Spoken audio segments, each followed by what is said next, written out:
NEET exam को first attempt में clear करना बच्चों वाला खेल नहीं है, यू नो दिस थिंग। मैं हमेशा एक चीज बोलती हूँ बेटा, तुम्हारा कंपटीशन उन लाखों बच्चों से नहीं है, तुम्हारे फेवरेट एम्स कॉलेज में है, तुम्हें उसी के लिए फाइट करना है। यस डेफिनेटली बेटा जी, इट इज पॉसिबल। बस आपको खुद पर एक ट्रस्ट रखना है, खुद पर एक ट्रस्ट बनाए रखना है। अगर आपने खुद पर ट्रस्ट बना लिया तो definitely nothing is going to be impossible. Time span of 1 year मैं इस टेक्निक के साथ आपको पढ़ाने वाली हूँ, जिसमें मैं डिटेल्ड थ्योरी की तरफ लेकर जाऊंगी आपको, जिसमें हम कोई भी कॉन्सेप्ट मिस नहीं कर रहे होंगे।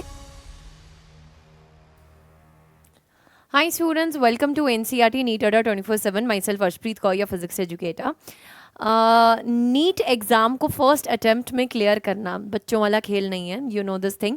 लाखों बच्चे इस एग्ज़ाम की तैयारी करते हैं, बट मैं हमेशा एक चीज़ बोलती हूँ बेटा, तुम्हारा कंपटीशन उन लाखों बच्चों से नहीं है, तुम्हारा कंपटीशन वो एक सिंगल सीट के लिए है। वो सिंगल सीट तुम्हारी ड्रीम कॉलेज जीएमसी में है, तुम्हारे फेवरेट एम्स कॉलेज में है, तुम्हें उसी के लिए फाइट करना है। बस तुम्हें वही एक सीट दिखनी चाहिए, तुम्हें वो लाखों बच्चे नहीं दिखने चाहिए। अगर तुमने जी जान लगा के उसके लिए मेहनत कर ली ना बेटा, डेफिनेटली आप सिलेक्शन पा जाएंगे। तो बेटा जी, किस तरीके से स्ट्रैटेजी आपकी क्या रहनी चाहिए, क्या आपको फॉलो करना है, क्या टाइमलाइंस हैं, कब तक आपका सिलेबस कंप्लीट होना चाहिए, किस तरीके से चलना है, मॉक टेस्ट कितने देने चाहिए, कौन से लेवल अप क्वेश्चंस आपको प्रैक्टिस करने हैं, सबके बारे में बताऊंगी। फर्स्ट ऑफ ऑल, अगर आप इस चैनल पे न्यू हो तो सब्सक्राइब ज़रूर से कर लेना और लाइक ज़रूर से कर देना इस वीडियो को, ताकि मुझे पता चल सके कि दैट कितने बच्चे एक्चुअली में फर्स्ट अटैम्प्ट में सिलेक्शन चाहते हैं। तो सबसे पहली चीज़ जो आपके दिमाग में आ रही होगी, क्या ma'am is it really possible कि क्या हम फर्स्ट अटैम्प्ट में सच में सिलेक्शन निकाल सकते हैं? यस डेफिनेटली बेटा जी, इट इज़ पॉसिबल। बस आपको खुद पर एक ट्रस्ट रखना है, खुद पर एक ट्रस्ट बनाए रखना है। अगर आपने खुद पर ट्रस्ट बना लिया तो definitely nothing is going to be impossible. सबसे बड़ी चीज़ बच्चा जो करता है, गलती करता है, दैट इज सेल्फ डाउट। अगर आप अपने आप ऊपर सेल्फ डाउट कर रहे हैं ना बेटा, तो आप कभी भी कामयाब नहीं हो सकते हैं। एंड मैं हमेशा ये रिकमेंड करती हूँ कि खुद पर कॉन्फिडेंस रखना चाहिए। एंड शुरू साल में यार हमें ना एक चीज़ दिमाग में क्लियर रखनी चाहिए, वेदर कुछ भी लेवल आए, हम उस लेवल के हिसाब से खुद को पूरा साल प्रिपेयर करने के लिए रेडी हैं। वो एटीट्यूड तुम्हारे अंदर होना चाहिए। एंड बेटा जी, I am going to follow DTANM technique in the respective this time span of 1 year. मैं इस टेक्निक के साथ आपको पढ़ाने वाली हूँ, जिसमें मैं डिटेल्ड थ्योरी की तरफ लेकर जाऊंगी आपको, जिसमें हम कोई भी कॉन्सेप्ट मिस नहीं कर रहे होंगे। ऑलमोस्ट अगर हम बात करें ना बेटा, जो आपका नीट 2025 का एग्जामिनेशन था, अगर मैं फिजिक्स सब्जेक्ट की बात करूँ तो कुछ ऐसे डिटेल्ड थ्योरी से क्वेश्चन पूछे गए थे कि बच्चे ने अगर ऊपर ऊपर से पढ़ा होगा ना, जो कि नीट में यूजुअली होता था, ऊपर ऊपर से पढ़ लिया जाता था, हो जाता था, है ना, काफ़ी अच्छे नंबर भी आ जाते थे पिछले कुछ सालों की अगर मैं बात करूं। बट अब से वो पैटर्न चेंज आ गया। There is big change in the pattern, there is a big change in the type of questions जो पूछे जाते हैं। सो बेटा, फॉर दैट हमें डिटेल थ्योरी पढ़ने की जरूरत है, हमें एडवांस लेवल के न्यूमेरिकल्स करने की जरूरत है, जो कि जेई लेवल के न्यूमेरिकल्स होंगे। ठीक है, इससे घबराना नहीं है बेटा। यूजुअली बायो वाला बच्चा घबराता है इन चीज़ों से, बिकॉज उसको ऐसा लगता है कि मैं तो बायो में इसलिए आया हूँ ना क्योंकि मुझे मैथ्स तो आता ही नहीं था, बट ये फिजिक्स में तो पूरा सारा मैथ्स ही भरा हुआ है। तो बेटा वो करना तो पड़ेगा अगर सिलेक्शन चाहिए। देखो, बायो ये डिसाइड करता है डेफिनेटली कि आपका सिलेक्शन हो रहा है या नहीं हो रहा है, बट फिजिक्स ये डिसाइड करता है बेटा जी कि आपका सिलेक्शन कौन से कॉलेज में हो रहा है। एंड इनको जोड़ने के लिए, है ना, सिलेक्शन से कॉलेज में कौन से सिलेक्शन हो रहा है, इनको जोड़ने के लिए बेटा केमिस्ट्री इज इंपॉर्टेंट। सो तीनों सब्जेक्ट्स किस तरीके से इंपॉर्टेंट है, आई थिंक आपको कन्वे हो गया है ये। एंड बच्चों, आपको ना पूरा साल मॉक टेस्ट से नहीं भागना है, टेस्ट से नहीं भागना है। हम जो छोटे छोटे लेवल्स में पढ़ रहे हैं, जो तैयारी कर रहे हैं, है ना, हमने डिटेल थ्योरी पढ़ी, एडवांस न्यूमेरिकल्स करे, क्या आप उसको एक टाइम बाउंड अप्रोच में प्रैक्टिस कर पा रहे हैं? That is very important. So for that mock test important रहेंगे, जिनको हम करेंगे, पूरा साल कवर करेंगे। ये सब चीजें बेटा जी आपको कहां पर मिलने वाली हैं? वन प्रो महापैक में मिलने वाली हैं। वन प्रो महापैक में आपको डिटेल्ड लाइव बैच की सारी क्लासेस, आपको डीपीपी के solution, level up book of DPP, yes you heard it right, एक नेक्स्ट लेवल तक हमको जाना पड़ेगा बेटा। सो लेवल अप बुक भी इसमें इंक्लूडेड है, इसमें मॉड्यूल्स भी इंक्लूडेड है, इसमें हैंड रिटन नोट्स भी इंक्लूडेड है, इसमें मेंटर्स का मेंटरशिप भी इंक्लूडेड है, टॉप मेंटर्स जो बहुत बढ़िया बढ़िया कॉलेज में बैठे हैं, आपसे थोड़े से बड़े बेटा बस, ठीक है, आपको उनकी भी मेंटरशिप मिल सकती है और आपको काउंसलिंग तक का सपोर्ट, ये सब सब सब कुछ आपको वन प्रो महापैक में मिल सकता है बेटा। एंड इसके जितने भी प्राइजेस हैं आप रिस्पेक्टिवली अड्डा 24/7 के प्लेटफॉर्म पर जाकर चेक कर सकते हो in the NEET UG category. And बेटा जी इसके लिंक्स भी आपको नीचे डिस्क्रिप्शन बॉक्स और कमेंट सेक्शन में मिल जाएंगे। Using the code Preet PREET आप पा सकते हैं 30% का off. And this is my email ID बेटा, आप मेरे साथ यहाँ पर कनेक्ट कर सकते हैं फॉर फर्दर इन्फॉर्मेशन। बट आपको ये चीज़ समझना पड़ेगा कि किस तरीके से पढ़ना है, जिस तरीके से मैम चल रही हैं, मैम पढ़ा रही हैं, चलते चलो, ठीक है।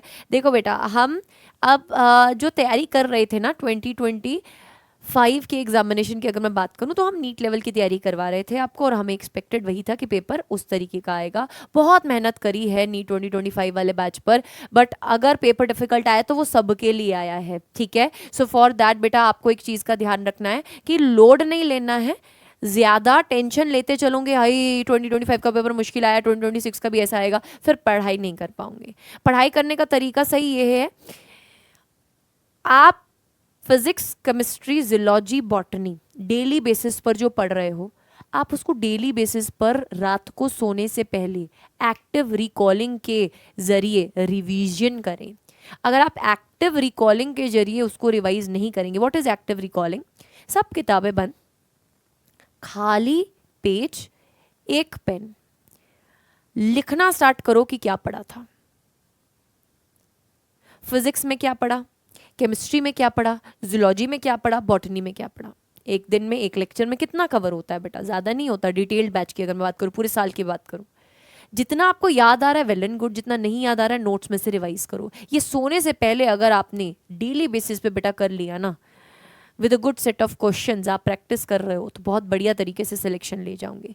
टाइम टेबल वो बनाओ जिसको फॉलो कर सकते हो, किसी को देखकर टाइम टेबल मत बनाओ, किसी की वीडियो खोलकर टाइम टेबल नोट मत करो कि इतने घंटे से ये पढ़ूंगा, इतने घंटे ये से ये पढ़ूंगा, कुछ फायदा नहीं है बेटा। वो टाइम टेबल वहीं धरा का धरा रह जाएगा और डिमोटिवेशन अलग से होगा। सो टाइम टेबल वही बनाना चाहिए जो फॉलो कर सकते हो, नोट्स वही बनाने चाहिए जो खुद पढ़ सकते हो, जो खुद तुमको समझ आ सकते हैं, किसी और को समझ ना आए तो बहुत बढ़िया। नोट्स सिर्फ अपने ही बढ़िया होते हैं बेटा। आप हम टीचर्स के नोट्स को फॉलो कर सकते हो, आपको हैंड रिटन नोट्स चाहिए वो महापैक प्रो में आपको मिलेंगे ही मिलेंगे, बट डेली बेसिस पर नोट्स बनाओ। सुंदर बनाने की जरूरत नहीं है, वो टाइम निकल गया। हेडिंग्स को स्केच पेन से, यार वो बचपन की बातें थी। नोट्स को इस तरीके से बनाओ कि वो रीडेबल हो, तुम्हें पढ़ सको, तुम पढ़ सको, तुम्हें समझ में आ सके। प्रैक्टिस क्वेश्चंस की कर रहे हो अगर तुम, तो अगर तुम्हें ऐसा लग रहा है कि 250 क्वेश्चंस मैंने एक दिन में कर लिए, बहुत बहुत ज़्यादा क्वेश्चंस कवर कर लिए, मज़ा आ गया, लेवल ऑफ क्वेश्चंस क्या है बेटा, अब लेवल ऑफ क्वेश्चंस पर ध्यान देना है। 250 नंबर पर ध्यान नहीं देना, लेवल ऑफ क्वेश्चंस पर ध्यान देना है। चाहे 100 लगा लो, दिन के 100 क्वेश्चन लगा लो, बट वो ऐसे लगाओ कि तुमको भी ऐसा लगाकर लगे अरे मज़ा आया यार, this is a type of question. So ये सब टाइप के क्वेश्चन बेटा जी आपको हमारे बुक्स में मिल रहे होंगे, ठीक है। वन पैक जो प्रो महापैक है उसमें बुक्स भी आ रही हैं। NCERT reading is must, biology chemistry की एनसीईआरटी रीडिंग ज़रूर से करें। फिजिक्स की भी रिस्पेक्टिव कुछ चैप्टर्स आपको बताऊंगी, अगर आप कॉमेंट सेक्शन में पूछेंगे डेफिनेटली बताऊंगी, बट आप अगर चाहते हैं तो, क्योंकि बच्चा यूजुअली फिजिक्स की एनसीईआरटी को डिग्रेड कर देता है, बाय ही नहीं करता, उसको लगता है कि फिजिक्स के एनसीईआरटी लेकर करना क्या है, बट इंपॉर्टेंट है बेटा। Consistency is the key, consistency के साथ चलोगे तो डेफिनेटली सिलेक्शन पा जाओगे। कंसिस्टेंसी ये कहती है दिन हो रात हो कोई त्योहार हो, चलने दो सब कुछ, हमारा जो एम है वो है डॉक्टर बनने का, उसके लिए जी जान लगाकर मेहनत करनी है, कंसिस्टेंटली बेटा जी बैठना पड़ेगा, लगना पड़ेगा, ठीक है। एंड मॉक टेस्ट से भागना नहीं है, टेस्ट से भागोगे तो दिक्कत होगी, जितना भागोगे बेटा टेस्ट से, ये याद रखना इम्प्रूवमेंट नहीं होगा। इम्प्रूवमेंट तभी होता है, इम्प्रूवमेंट तभी होता है जब एक्चुअली में लगकर तुम मेहनत कर रहे होते हो और तुम टेस्ट देते हो, तुमको समझ में आता है कहाँ दिक्कत है, कहाँ नंबर कट रहे हैं, कहाँ मैं लैग कर रहा हूँ। बच्चा ये ना साल के लास्ट में करता है, लास्ट के 1-2 महीने में लगाता है मॉक टेस्ट, क्यों? शुरू साल से लगाओ ना, ताकि तुमको भी पता चले, चैप्टर वाइज लगाओ, यूनिट वाइज लगाओ, टेस्ट लगाओ, ये सब बेटा जी आपको टेस्ट सीरीज भी उसमें इंक्लूडेड है। वन पैक जो महापैक प्रो है उसमें इंक्लूडेड है, ये सब चीज़ें टेस्ट सीरीज भी इंक्लूडेड है, ठीक है। सो शुरू दिन से आप अलाइंड फॉर्म तरीके से पढ़ रहे हो तो डेफिनेटली बेटा सिलेक्शन होगा ही होगा। Keep following my sessions and बेटा एक मोटिवेशन के साथ स्टार्ट करते हैं 2026 के लिए। टारगेट एक है कि फर्स्ट अटेम्प्ट में हमें बोर्ड एग्जाम्स भी बहुत अच्छे नंबर से क्रैक करना है, साथ ही साथ बेटा जी हमें नीट एग्जाम को भी बहुत अच्छे से क्रैक करना है, ठीक है। तो वो पॉजिटिव एटीट्यूड के साथ बढ़ते हैं एक नए सफर की तरफ। एंड मिलेंगे बेटा जी नेक्स्ट वीडियो में। Till then stay tuned, don't forget to subscribe and press the bell icon.